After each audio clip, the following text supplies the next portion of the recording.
빌립보서 말씀 계속 보고 있습니다.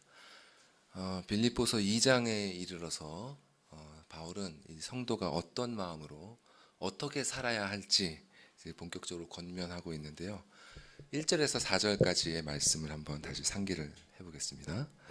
자, 우리가 하나님의 자녀로서 이 복음에 합당한 생활을 하기 위해서는 먼저 하나님께서 주시는 은혜에 대한 인식이 있어야 됩니다. 그래서 2장 1절의 말씀은 이런 뜻이었어요. 너희에게 삼위일체 하나님으로부터 오는 은혜가 있거든. 그래서 이 은혜가 없으면 우리는 한 걸음도 나아갈 수가 없습니다.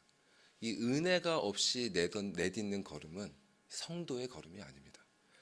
그래서 이런 은혜에 대한 깨달음은 성도의 마음가짐을 위한 필수적인 전제 조건이 됩니다. 그리고 이렇게 한 분 하나님으로부터 은혜를 받은 자녀들은 그분의 말씀 아래에서 한 분 성령님 안에서 한 마음이 되어야 됩니다. 이것이 성도의 마음이 나아가야 될 지향점이죠. 은혜를 받았으면 나 자신만 보는 것이 아니라 다른 이들과 함께 그 은혜를 나눠야 하는 것입니다.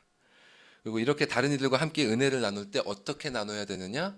다툼과 허영으로 하지 말고, 이기적인 욕망이나 거짓된 허세로 하지 말고 겸손한 마음으로 각각 자기보다 남을 낮게 여기고, 무슨 일을 하든지 또 누구에게 일을 하든지 죽게 하듯 하면서 그렇게 해야 되는 것이죠. 이것이 바로 하나님의 자녀라면 마땅히 가져야 될 마음가짐이자 실천입니다.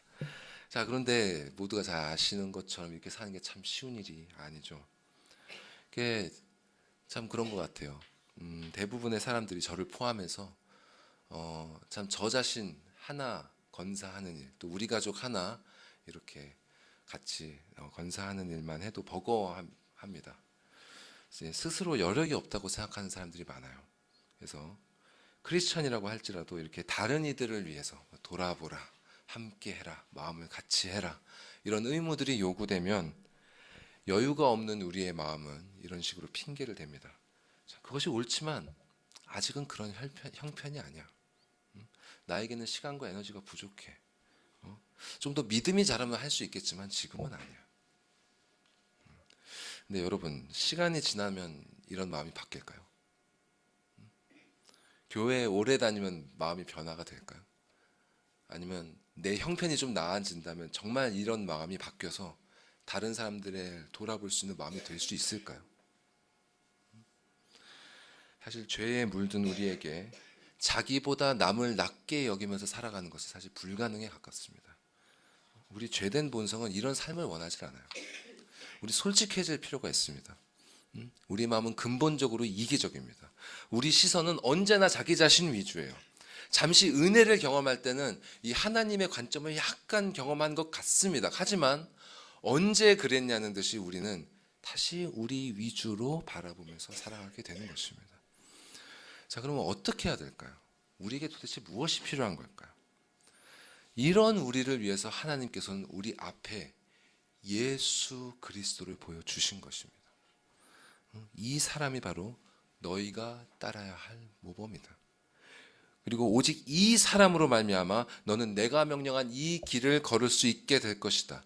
그 누구도 이 사람이 아니면 이 길을 시작할 수도 없고, 이 길을 걸을 수도 없고, 이 길 끝에 있는 나의 나라에 들어올 수도 없을 것이다. 이것이 바로 하나님께서 사도 바울을 통해 오늘 본문을 주신 이유인 것입니다. 만일 진정으로 거듭난 하나님의 자녀라면요, 더욱 그분을 알고 싶고 더욱 그분의 길을 따르고자 하는 그런 열망이 있을 것입니다. 이 성도에게 주신 이 새 생명이라는 것은요, 이런 열망을 통해서 가장 잘 드러납니다, 여러분. 바울은 바로 그런 열망을 가진 성도들을 위해서 오늘 본문을 기록했습니다. 그래서 오늘 본문에서 우리는 하나님께서 우리에게 보여주신 이 그리스도에 대한 세 가지 사항을 살펴볼 것입니다. 첫 번째는 그리스도의 신성입니다. 그리스도의 신성. 그리스도께서는 하나님이십니다. 그리고 두 번째는 그리스도의 마음입니다. 하나님께서 우리에게 요구하시는 그 참된 겸손의 마음이 무엇인지를 하나님께서는 그리스도를 통해서 우리에게 보여주십니다. 우리 마음대로 막 상상해서 우리의 철학으로 만들어서 겸손한 마음은 이런 것이지 이렇게 하도록 하시는 것이 아니라 그리스도를 통해서 그 겸손이 무엇인지 우리에게 알려주십니다. 그리고 세 번째는 그리스도, 그분의 삶입니다. 새 생명을 가진 자는 어떻게 살게 되는지, 그리스도의 마음을 품은 자는 어떤 길을 걷게 되는지 그분이 친히 보여주셨습니다. 자, 다시 한번 말씀드릴게요. 잘 기억해 주십시오. 첫 번째는 그리스도의 신성이고, 두 번째는 그리스도의 마음이고, 세 번째는 그리스도의 삶입니다. 자, 그럼 본문 한 구절씩 살펴보도록 하겠습니다. 같이 5절, 6절 말씀 읽어볼까요? 시작. 너희 안에 이 마음을 품으라. 곧 그리스도 예수의 마음이니 그는 근본 하나님의 본체시나 하나님과 동등됨을 취할 것으로 여기지 아니하시고. 자, 여기서 먼저 우리가 주목해야 되는 말은 이 근본 하나님의 본체입니다. 자, 이 말을 영어 성경으로 보면 이렇게 번역되어 있어요. The form of God. The form of God. 그러니까 하나님의 형태, 하나님의 모습이란 뜻이죠. 그래서 어떤 사람들은 이 말씀을 오해해서 예수는 하나님 그 자체가 아니라 그저 하나님의 form, 형태를 입었을 뿐 이렇게 생각하기도 합니다. 그런데 원어로 이 form이라는 단어의 의미는 그저 겉모습이 아니라 이 내적 본질이 바깥으로 발현된 모습을 의미합니다. 그러니까 이 안에 있는 본질이 겉으로 드러난 모습과 완전히 조화를 이루고 있다는 그런 의미예요. 그래서 이를 표현하기 위해서 한글 성경은 재밌게도 여기에 근본이라는 말을 덧붙이고 있습니다. 그러니까 예수 그리스도는 하나님의 근본 본체이십니다. 바로 하나님 그분 자체인 것이죠. 근데 예수가 곧 하나님이다. 이 증언에 대해서 여러분 어떻게 생각하세요? 이 교회에서 이 얘기를 오래 듣고 자라오신 분들은 별다른 감흥이 이제는 없으신 분들이 있을 수 있을 거예요. 그리고 여전히 맞아? 이게? 하면서 의구심이 있지만 그냥 덮어놓고 계시는 분들도 아마 있을 것입니다. 그러니까 사실 현대인에게 이 교리는 정말 믿기 힘든 교리예요.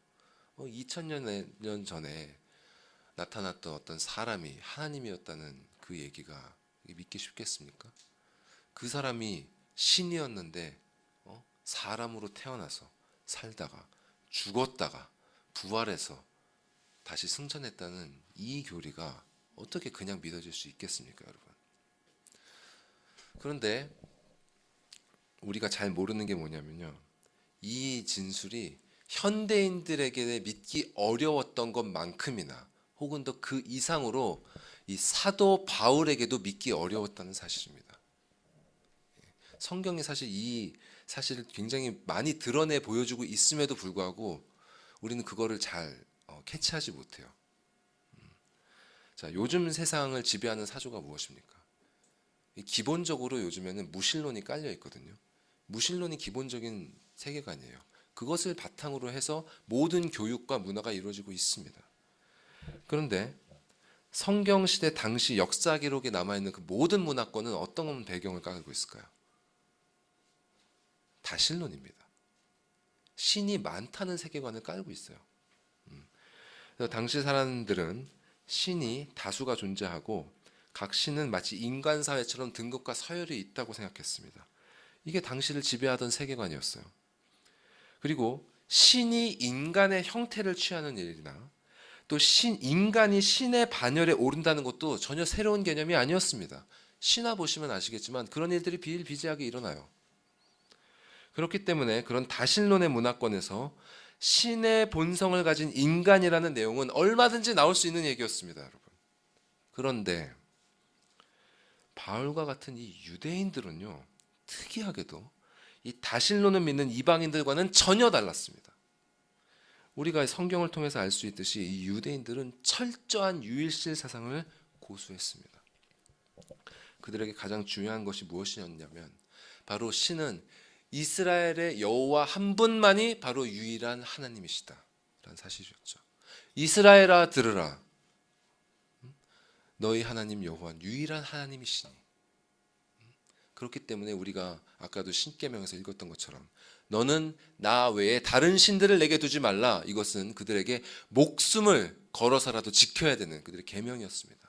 실제로 이스라엘이 멸망했을 때 많은 유대인들이 이 계명을 따라서 그들의 목숨을 바쳤어요. 그리고 이렇게 목숨을 바쳐 그 계명을 지켰던 그 무리들의 후예가 바로 성경에 나오는 바리새인들이었습니다. 그리고 바리새인들 중에서도 가장 보수적으로 그 믿음을 붙잡았던 사람들 중에 하나가 바로 이 바울이었어요. 근데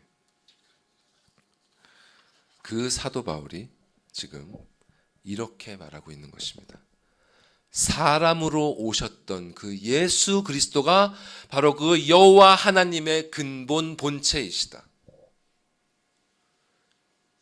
당시 세상에서 가장 이런 말을 내뱉을 가능성이 없는 사람에게 하나님께서는 이 고백을 하도록 만드신 것입니다. 이것이 바로 하나님께서 행하시는 거듭남의 능력이에요. 새 생명을 창조하시는 하나님의 능력만이 이런 믿음을 가능하게 합니다. 여러분에게 이 믿음이 있으십니까? 이 진리를 깨닫은 사도들은 그분에 대해 이런 여러 기록들을 남겼습니다. 말씀들을 한번 쭉 살펴보도록 할게요. 같이 요한복음 말씀 읽어보실까요? 시작. 태초에 말씀이 계시니라. 이 말씀이 하나님과 함께 계셨으니 이 말씀은 곧 하나님이시니라. 자, 예수님께서는 하나님의 말씀이시고 창조 전부터 하나님과 함께 계셨습니다. 예수님 당신도 친히 어떻게 말씀하신 바 있느냐? 아브라함이 나기 전부터 내가 있었느니라.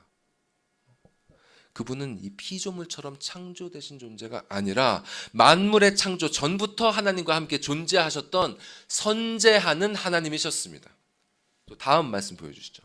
위에 에베소서 말씀 읽어보겠습니다. 시작.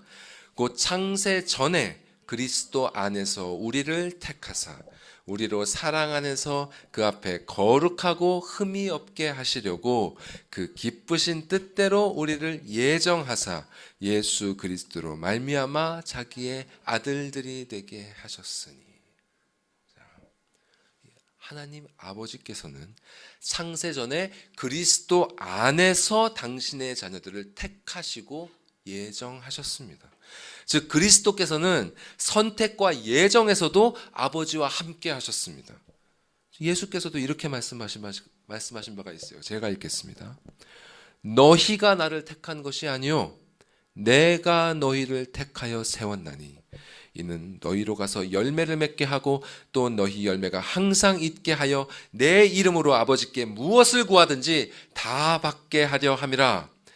너희는 세상에 속한 자가 아니요 도리어 내가 너희를 세상에서 택하였기 때문에 세상이 너희를 미워하느니라.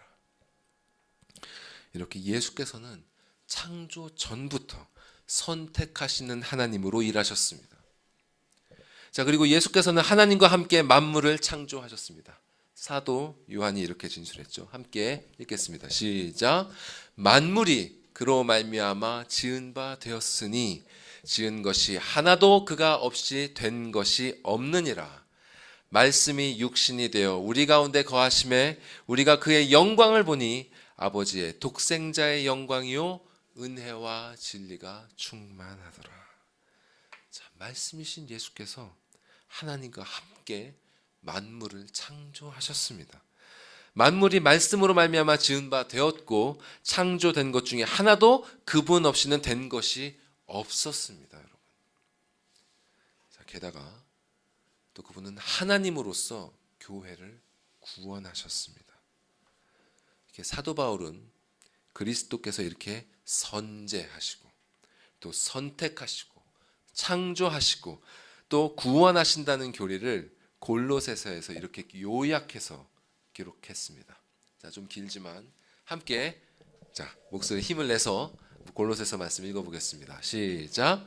그는 보이지 아니하는 하나님의 형상이시요 모든 피조물보다 먼저 나신 이시니 만물이 그에게서 창조되되 하늘과 땅에서 보이는 것들과 보이지 않는 것들과 혹은 왕권들이나 주권들이나 통치자들이나 권세들이나 만물이 다 그로 말미암고 그로 위하여 창조되었고 또한 그가 만물보다 먼저 계시고 만물이 그 안에 함께 섰느니라.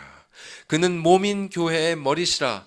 그가 근본이시요 죽은 자들 가운데서 먼저 나신 이시니 이는 친히 만물의 으뜸이 되려 하심이요 아버지께서는 모든 충만으로 예수 안에 거하게 하시고 그의 십자가의 피로 화평을 이루사 만물 곧 땅에 있는 것들이나 하늘에 있는 것들이 그로 말미암아 자기와 화목하게 되기를 기뻐하심이라. 자, 이 외에도 그리스도께서 곧 하나님이시라는 진술은 성경에 차고 넘칩니다. 자, 이것은 이성적인 증명의 영역에 있는 것이 아닙니다. 이것을 어떻게 증명하겠습니까, 여러분? 이것은 역사적인 인물에 대한 증언입니다. 우리에게 던져진 것은 이 증언을 받아들이고 믿을 것이냐 아니면 외면할 것이냐 그 선택에 있습니다. 초대교회 신자들은 이 하나님의 강권하시는 은혜로 말미암아 그 당시로서도 도저히 받아들일 수 없었던 이 진리를 믿게 되었습니다. 이 믿음을 받지 못했던 유대인들이 얼마나 그들을 적대시했는지 보면 이 믿음을 가진다는 것이 얼마나 그들에게 기적 같은 일인지 여러분 알 수 있으실 겁니다. 그들은 이 믿음 때문에 오히려 자신과 가족의 안위가 위태로워질 것이 분명했음에도 불구하고 끝내 목숨을 버려가면서까지 이 믿음을 증언했습니다. 여러분도 그들의 증언을 믿으십니까?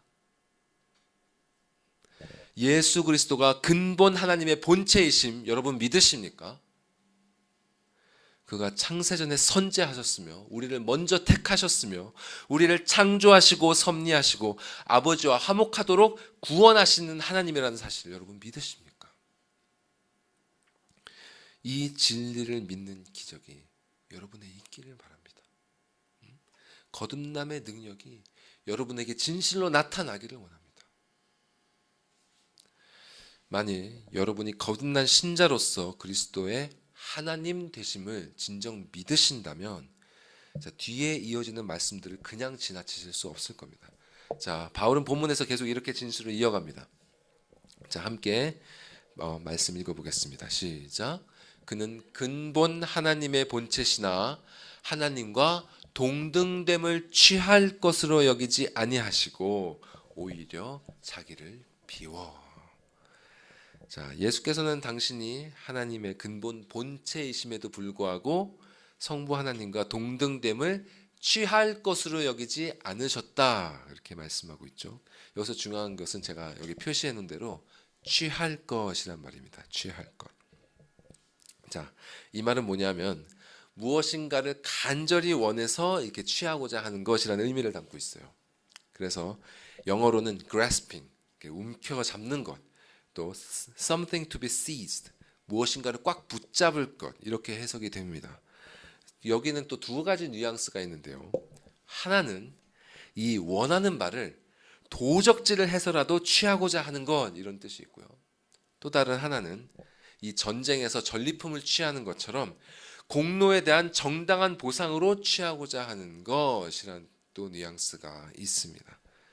그런데 예수께서는 이 하나님과 동등하다는 것을 당신이 도적질을 해서 취해야 할 것으로 여기시지도 않으셨고 또 어떤 정당한 보상으로서 취해야 할 것으로도 여기지 않으셨습니다. 이 말은 어찌 보면 너무 당연한 말이에요. 왜냐하면 그리스도께서는 원래 하나님과 동등한 분이기 때문입니다. 그렇죠? 이미 동등한 분인데 그분과 동등됨을 이렇게 취할 것으로 여기실 이유가 없는 것이죠. 그러나 뒤에 이어지는 말씀에서도 알 수 있지만 그분의 마음은 여기에서 그친 것이 아닙니다. 그리스도께서는 하나님과 동등됨을 당신이 붙잡고 있어야 할 것으로 여기지 않으시고 비울 수 있는 것으로 여기셨던 것입니다. 이것이 바로 그리스도의 마음입니다. 5절에서 바울이 빌립보 교인들에게 품으라고 명했던 그 그리스도의 마음, 그 그리스도의 마음이 바로 이 마음인 것입니다. 자, 그런데 성경에서는 이와 정확하게 정반대의 마음을 보여주는 존재가 나옵니다. 함께 이사야 말씀 보겠습니다. 함께 읽어볼까요? 시작. 너 아침의 아들 계명성이여 어찌 그리 하늘에서 떨어졌으며 너 열국을 엎은 자여 어찌 그리 땅에 찍혔는고 네가 네 마음에 이르기를 내가 하늘에 올라 하나님의 뭇별 위에 내 자리를 높이리라 내가 북극 지폐의 산 위에 앉으리라 가장 높은 구름에 올라가 지극히 높은 이와 같아지리라 하는도다. 그러나 이제 내가 스올 곧 구덩이 맨 밑에 떨어짐을 당하리로다. 자, 본문은 1차적으로는 하나님을 대적하는 바벨론 왕에 대한 예언의 말씀입니다. 그런데 여기서 나오는 바벨론 왕에 대한 묘사는 이 태초부터 하나님을 대적했던 자, 바로 사탄의 모습을 너무나 잘 보여주고 있습니다. 자, 13절에서 그가 그의 마음에 무엇라고 말합니까? 내가 하늘에 올라 하나님의 뭇별 위에 내 자리를 높이리라 내가 북극 지폐의 산 위에 앉으리라 가장 높은 구름에 올라가 지극히 높으니 창조주 하나님 그분과 함께 같아지리라 하는도다. 이것이 바로 사탄이 그 마음에 품은 바였습니다. 그는 하나님과 동등됨을 자신이 취할 바로 여겼던 것입니다. 우리는 이렇게 사탄을 따라 이와 같은 마음을 품었던 사람들에 대해서 이미 잘 알고 있습니다. 그들이 누구죠? 아담과 하와죠. 사탄은 그들에게 이렇게 말했습니다. 하나님께서 금지하신 열매, 그 열매를 먹으면 너희의 눈이 밝아져서 하나님과 같이 될 것이다. 이제는 저 위에 하나님이 아니라 너희가 하나님처럼 선과 악을 판단하게 될 것이다. 예수께서는 이렇게 말씀하신 바 있습니다. 하나님의 말씀을 따르는 자는 하나님의 자녀, 마귀의 말을 따르는 자는 마귀의 자식이다. 태초의 사람들은 하나님께서 창조하셨음에도 불구하고 마귀의 말을 따라서 하나님과 동등됨을 자신이 취할 바로 여겼습니다. 여러분 혹시 하나님과 동등됨을 여러분이 취할 바로 여기고 계시지 않습니까? 여러분 삶에서 선과 악을 누가 판단하고 있습니까? 여러분입니까? 아니면 하나님의 말씀입니까? 아니면 여러분 삶에서 주도권을 누가 쥐고 있습니까? 여러분입니까? 아니면 여러분의 충동입니까? 아니면 여러분의 감정입니까? 여러분의 꿈입니까? 아니면 여러분의 계획입니까? 아니면 하나님의 말씀입니까? 여러분이 직접 나는 하나님처럼 될 거야 이렇게 노골적으로 생각하지 않는다고 하더라도 자신의 삶을 자기의 힘에 의지하고 있다면 그것은 하나님과 동등됨을 취할 바로 여기는 것입니다. 혹은 자신의 삶을 자신의 뜻대로 통제하려고 하고 있다면 그건 역시 하나님과 동등됨을 자신이 취할 바로 여기고 있는 것입니다. 그리스도인들은 그렇게 사는 사람들이 아닙니다. 거듭난 사람들은 이렇게 고백합니다. 내가 그리스도와 함께 십자가에 못 박혔나니 그런즉 이제 내가 사는 것은 내가 아니요 나를 위하여 자기 몸을 십자가 위에서 버리신 그리스도 그분이 내 안에서 사시는 것이라. 내가 육체 가운데 사는 것은 나를 사랑하사 나를 위하여 자기 자신을 버리신 하나님의 아들을 믿는 그 믿음, 그 아들을 의지하는 그 믿음 안에서 사는 것이니라. 여러분에게 영혼에 진실로 이 고백이 있습니까? 다시 한번 말씀드리지만 우리 솔직해져야 됩니다. 우리는 하나님께 우리의 삶을 드리는 것처럼 하다가도 이내 우리가 원하는 바대로 일이 흘러가지 않으면 불안해합니다. 그래서 내 삶을 스스로 통제하고 싶어 합니다. 자신의 눈에 옳은 대로 일들이 진행되어야 합니다. 내가 허용할 수 있는 한에서, 내가 소화할 수 있는 한에서 상황들이 전개되어야만 합니다. 우리에게는 여전히 이런 본성이 남아 있습니다. 옛적 마귀의 일을 따랐던 그 옛사람이 우리 영혼 한켠에 남아 있는 것입니다. 우리는 그를 죽여야 합니다. 우리는 순간순간 말씀의 검으로 그를 죽여야 합니다. 자꾸만 나 중심의 시선으로 돌아오려는 이 경향을 물리쳐야 합니다. 마음의 중심에서 하나님의 자리를 차지하려는 이 육신의 생각을 몰아내야 합니다, 여러분. 하나님과 동등됨을 취할 것으로 여기지 말아야 합니다. 그 선악과를 보암직도 하고 먹음직도 한 것으로 여기지 말아야 하는 것입니다. 우리가 취해야 할 마음은 이것입니다. 나에게는 하나님이 계시다. 나에게는 주님이 계시다. 나에게는 따라야 할, 내가 순종해야 할 아버지의 말씀이 있다. 이것이 바로 그리스도의 마음이었습니다. 거듭난 생명을 가진 사람은 이 마음을 가지고 있습니다. 때로는 육신의 정욕과 안목의 정욕과 이생의 자랑 때문에 이 마음이 흔들리기도 하지만 하나님께서는 당신의 자녀들을 사랑하사 말씀으로 교훈하시고 때로는 징계의 은혜를 베풀어 주셔서 이 마음으로 돌아올 수 있도록 하십니다.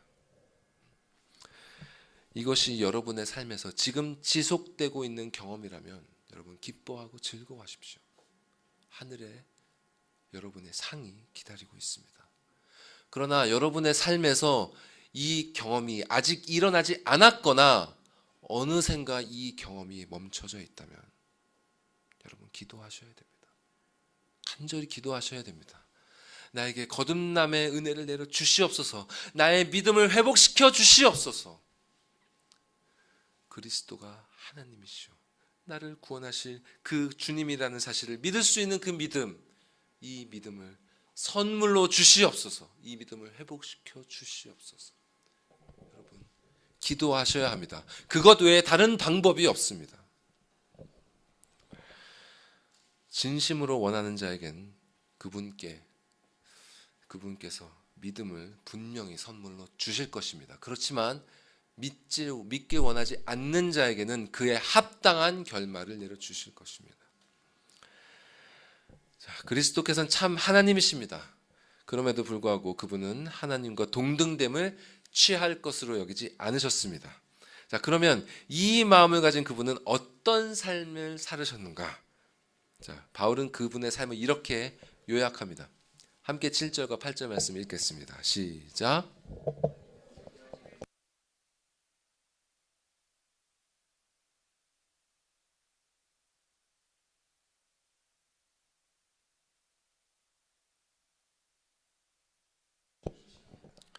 자, 여기서 저 종의 형체라는 말은 영어로 the form of a servant입니다. The form of a servant. 앞에 하나님의 본체라는 말에서도 이 form이라는 말이 나왔죠. 그러니까 여기서 이 형체라고 번역된 말이 앞에서 나오는 그 본체라는 말과 같은 단어입니다. 즉 예수께서는 참으로 하나님의 근본 본체이시기도 하지만 자기를 비워서 종의 근본 본체, 즉 참 사람이 되셨다는 의미입니다. 자, 하나님과 동등하신 그리스도께서 자기를 비워서 사람이 되셨다는 의미가 도대체 무슨 의미인가? 어떤 신학자들은요, 예수께서 사람이 되셨을 때 자신의 이 신성을 모두 비워버리고 그저 보통 사람이 되셨다 이렇게 주장하기도 합니다. 그러니까 하나님으로서만 가질 수 있는 그 모든 속성들을 포기하시고 우리 같은 이런 평범한 사람이 되셨다는 것이죠. 하지만 이건 성경적인 주장이 아닙니다. 자, 소요리 문답에서도 가르치고 있지만 예수께서는 참 하나님이시자 참 사람, 즉 한 인격 안에 신성과 인성을 동시에 가지신 분이십니다. 그저 하나님이시기만 하거나 그저 사람이시기만 한 분이 아니에요. 자, 이 교리의 요점을 간략하게 짚어보겠습니다. 자, 그분이 그저 하나님이시기만 하다면 사람으로서 우리를 대신하는 구속자가 되실 자격이 없습니다. 자, 피조물이 창조주에게 지은 죄는 피조물이 갚아야 하는 것입니다. 또한 그분이 그저 사람이시기만 하다면 우리가 하나님께 진 그 죄의 빚을 대신 갚아주실 수가 없습니다. 이 하나님의 영광을 훼손한 죄, 그 큰 죄의 빚을 누가 갚아줄 수 있겠습니까? 하나님 외에. 그런데 감사하게도 그분은 이렇게 참 사람으로서 모든 택함 받은 자를 대표해서 구속하시는 구속주가 되셨고, 또 참 하나님으로서 우리가 진 모든 빚을 능히 갚아주셨던 것입니다. 이것이 바로 성경이 가르치고 있는 예수 그리스도의 참 모습입니다. 그러면 하나님이신 예수께서 이렇게 자기를 비워 사람이 되셨다는 것이 무슨 의미인가? 이 예수께서는 도대체 그 무엇을 비우시는, 즉 무엇을 포기하시는 일을 하신 것일까요? 우리가 먼저 생각할 수 있는 것은 그리스도께서는 이 하늘의 영광을 포기하셨다는 사실입니다. 하늘의 영광을 포기하셨다. 자, 앞에 요한복음 1장 우리가 봤습니다만은 1장을 여러분 읽어보신 분을 기억해 보십시오. 그분은 태초부터 계신 하나님의 말씀이셨습니다. 태초부터 하나님과 함께 계신 말씀이셨고, 하나님과 함께 모든 만물을 창조하신 이 세상의 빛이셨습니다. 그런데 빛이 어둠에 비치되 어둠이 깨닫지 못했죠. 그분이 자기 땅에 오셨지만 그분의 백성들은 그분을 영접하지 않았습니다. 하늘에서는 그분의 그 영광의 광채로 말미암아서 천사들이 거룩하다 거룩하다 거룩하다 이렇게 찬송을 올려드릴 수밖에 없었지만, 그분은 그 모든 영광의 빛을 비우시고 가장 낮은 곳으로, 가장 비천한 곳으로, 가장 어두운 곳으로 내려오셨던 것입니다. 선지자 이사야가 이렇게 영광의 모든 빛을 비우고 내려오신 그 예수님의 모습을 이렇게 예언했습니다. 함께 읽어볼까요? 시작.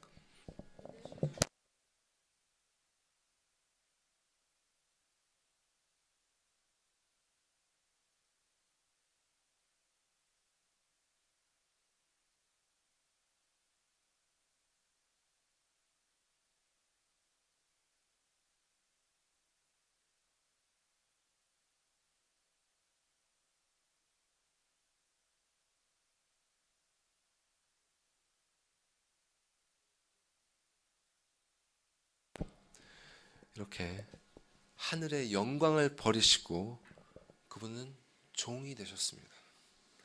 이 종이 되셨다는 것은 곧 스스로 자신의 결정을 따라 행동하는 이 자주권을 포기하셨다는 뜻입니다, 여러분. 요한복음에서 그분은 거듭 이렇게 말씀하셨습니다. 다음 말씀 보여주시죠. 제가 읽어드리겠습니다. 예수님의 말씀입니다. 내가 진실로 진실로 너희에게 이르노니 아들이 아버지께서 하시는 일을 보지 않고는 아무것도 스스로 할 수 없나니 아버지께서 행하시는 그것을 아들도 그와 같이 행하느니라. 내가 아무것도 스스로 할 수 없노라. 듣는 대로 심판하노니 나는 나의 뜻대로 하려 하지 않고 나를 보내신 이의 뜻대로 하려 함으로 내 심판은 의로우니라. 너희가 인자를 든 후에 내가 그인 줄을 알고 또 내가 스스로 아무것도 하지 아니하고 오직 아버지께서 가르치신 대로 이런 것을 말하는 줄도 알리라. 나를 사랑하지 아니하는 자는 내 말을 지키지 아니하나니 너희가 듣는 말은 내 말이 아니요 나를 보내신 아버지의 말씀이니라. 그분은 아무것도 스스로 하지 않으셨습니다. 아무것도 자신의 뜻대로 하지 않으셨습니다. 오직 아버지께서 보이시는 대로 행하셨고 말씀하신 대로 판단하셨고 가르치시는 대로 일하셨습니다. 심지어 그분께서 하시는 그 말씀도 그분께서 보내신 아버지의 말씀이었습니다. 이렇게 영광을 포기하시고 자주권을 포기하시고 또 무엇을 포기하셨을까요? 그분은 당신이 하늘에서 갖고 계셨던 그 모든 그 모든 부요함을 포기하셨습니다. 이 하늘의 영광을 버리고 이 땅에 내려오신 그 순간부터 그분은 이미 가난한 분이셨어요. 이 로마 제국의 지배를 당하는 그 피정복민들 중에서도 그분은 가장 가난한 부류로 태어나셨습니다. 자, 윌리엄 핸드릭슨이라는 그 신학자는 그분의 가난하심을 이렇게 표현했습니다. 자, 그분은 너무나 가난해서 끊임없이 무언가를 빌리셔야 했다. 무언가를 끊임없이 빌리셔야 했다. 실로 성경은 그분의 가난함을 계속해서 이렇게 드러내고 있어요. 태어날 때 그분의 부모는 마곡간을 빌려야 했습니다. 그분이 누운 그 첫 자리도 자신의 것이 아니라 짐승의 밥그릇이었습니다. 공생의 기간 동안 그분은 머리 둘 곳도 없이 떠돌이 생활을 하셨습니다. 자는 집을 빌리셔야 했고, 또 때로는 말씀을 전하기 위해 배를 빌리셔야 했고, 또 죽으러 가기 위해 탈 나귀를 빌려야 했고, 최후의 만찬을 나눌 방을 빌려야 했습니다. 심지어 마지막에 묻힌 무덤도 당신의 것이 아닌 남의 것이었습니다. 그런데 그분의 가난해짐은 이것이 끝이 아니었습니다. 자, 갈라디아서 말씀 한번 보십시오. 여러분 같이 한번 읽어보십시다. 시작. 때가 참에 하나님이 그 아들을 보내사 여자에게서 나게 하시고 율법 아래에 나게 하신 것은 율법 아래에 있는 자들을 속량하시고 우리로 아들의 명분을 얻게 하려 하심이라. 자, 그분은 이렇게 율법 아래에 태어나셨습니다. 이 율법 아래에 태어나셨다는 것은 그분이 율법을 제정하셨던 그분이 율법을 지켜야만 하는 존재가 되셨다는 것입니다. 창조주가 아니라 피조물의 자리로 내려오셨다는 거예요. 왜 창조주였던 그분이 피조물의 자리로 내려오셨나요? 예수께서 친히 이렇게 말씀하셨습니다. 인자가 온 것은 섬김을 받으려 함이 아니라 도리어 섬기려 하고 자기 목숨을 많은 사람의 대속물로 주려 함이라. 예수께서 율법 아래에 율법의 의무를 짊어져야 하는 이런 피조물의 모습으로 오신 것은 우리가 지고 있는 이 죄의 짐을 대신 지기 위해서, 우리가 하나님께 지고 있는 그 막대한 죄의 빚을 대신 지기 위해서 이렇게 오신 것입니다. 이것이 무엇을 함의하는지 여러분 아십니까? 그분이 어떤 존재이셨냐면, 이미 보신 것처럼 그분은 창세 전부터 아버지 하나님 옆에서 영원토록 그분과 완전한 사랑의 교제를 누리셨던 분이셨습니다. 근데 그 완전한 사랑의 자리에서, 아버지의 완전한 사랑을 받으셨던 그 자리에서 이제는 아버지의 가장 큰 진노를 받는 자리로 내려오셨다는 뜻입니다. 그분은 아버지 하나님과 나누셨던 그 완전한 사랑의 관계를 포기하시고 우리가 들어갔어야 할 그 어미하신 하나님의 진노의 발밑으로 들어가신 것입니다. 여러분, 겟세마네라는 곳은 올리브 기름을 짰던 곳입니다. 올리브가 그 올리브 프레스, 그 돌에 짓이겨져서 기름이 흘렀던 것처럼 그분은 그곳에서 하나님의 진노 아래에 짓이겨져지셔서 땀을 피처럼 흘리며 기도하셨습니다. 그리고 십자가 위에서 그분은 그분이 영원토록 가장 사랑하셨던 그분의 진노를 받으심으로, 그분의 저주와 그분의 외면하심 속에서 우리의 모든 죄의 값을 치러내셨습니다. 그 위에서 생명 자체셨던 그분이, 생명을 창조하셨던 그분이 당신의 생명을 기꺼이 내던지셨던 것입니다. 그렇게 그분은 자기를 낮추시고 죽기까지 복종하셨습니다. 여러분, 이렇게 그분이 가셨던 그 자리가 원래 우리가 가야 될 자리였습니다. 예수가 없었다면 우리 모두 그 진노 아래 이겨져서 끝없는 고독 가운데 슬피 울고 이를 갈면서 가슴을 치고 애통하면서 영원한 죽음의 고통 속에서 살았어야 했습니다, 여러분. 지금도 예수가 없는 자들은 그러한 종말이 예고되어 있습니다. 이것이 이 땅에서 주시는 그 모든 고난의 은혜에도 불구하고 끝까지 거듭나지 않은 자들이 맞게 될 결말입니다.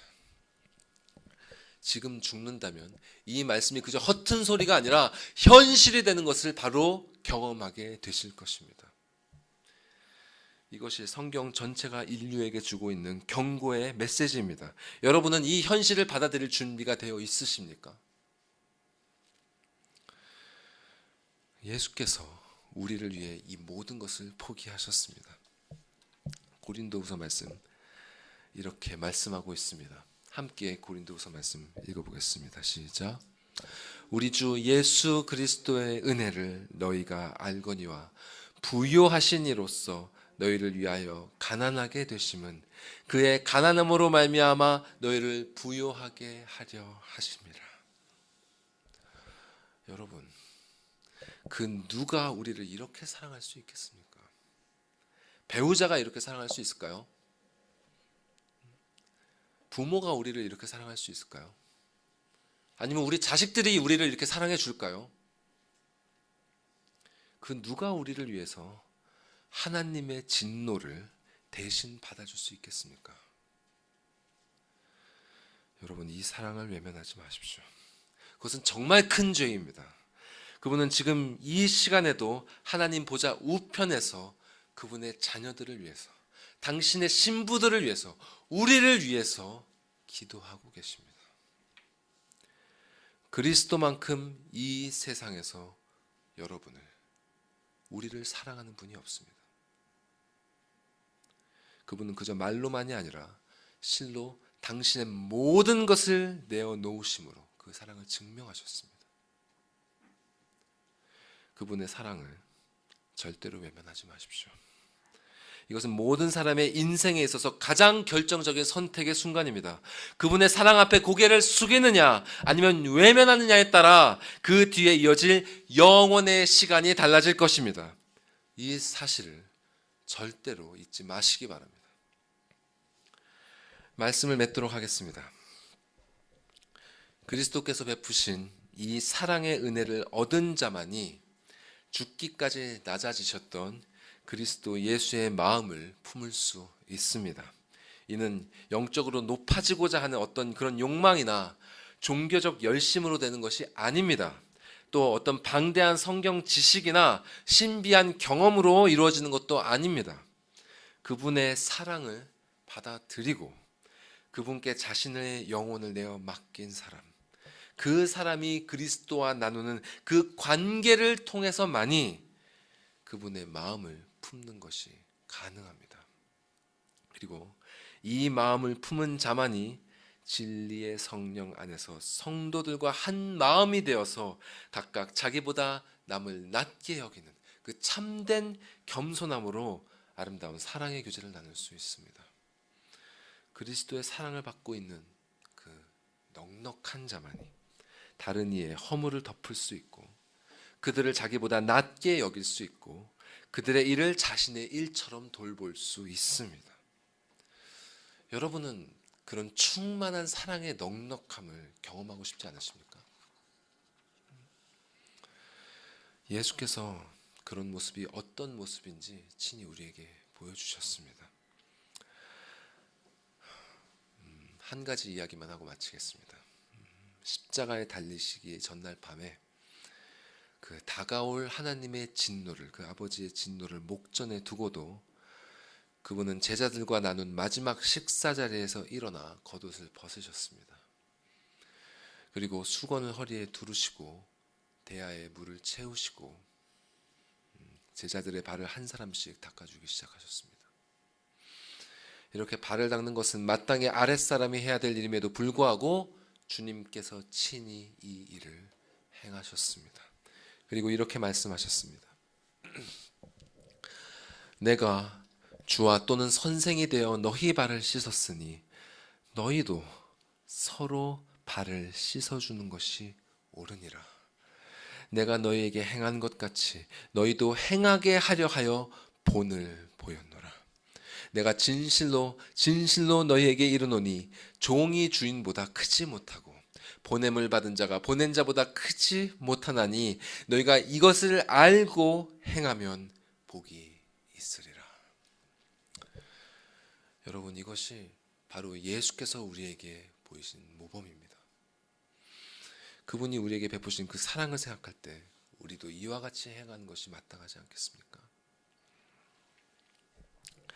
하나님의 근본 본체이신 그리스도께서는 하나님과 동등됨을 취할 것으로 여기지 않으시는 그 마음으로 자신을 비워 종의 형체를 가지고 이 땅에 오셨습니다. 가장 높은 곳에서 가장 낮은 곳으로 오신 그분께서는 당신의 모든 영광과 자주권과 모든 부요함을 포기하시고 심지어 영원토록 사랑하는 아버지와의 관계까지 포기하셨습니다.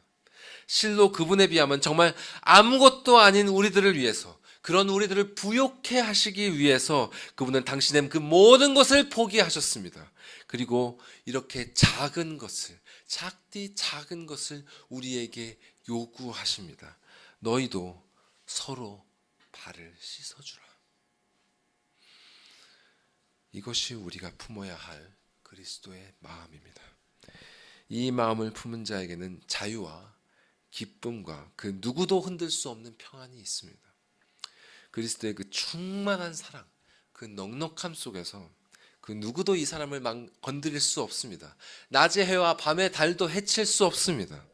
이 충만한 사랑을 만끽하시면서 그 마르지 않는 생명수를 넉넉하게 마음껏 나누는 기쁨이 여러분에게 있기를 축원합니다. 제자들의 발을 씻으사 본을 보이신 예수께서 그 일을 하신 후에 그들에게 이렇게 새 계명을 허락하셨습니다. 함께 이 새 계명, 주님께서 주신 계명 읽으면서 마치도록 하겠습니다. 시작.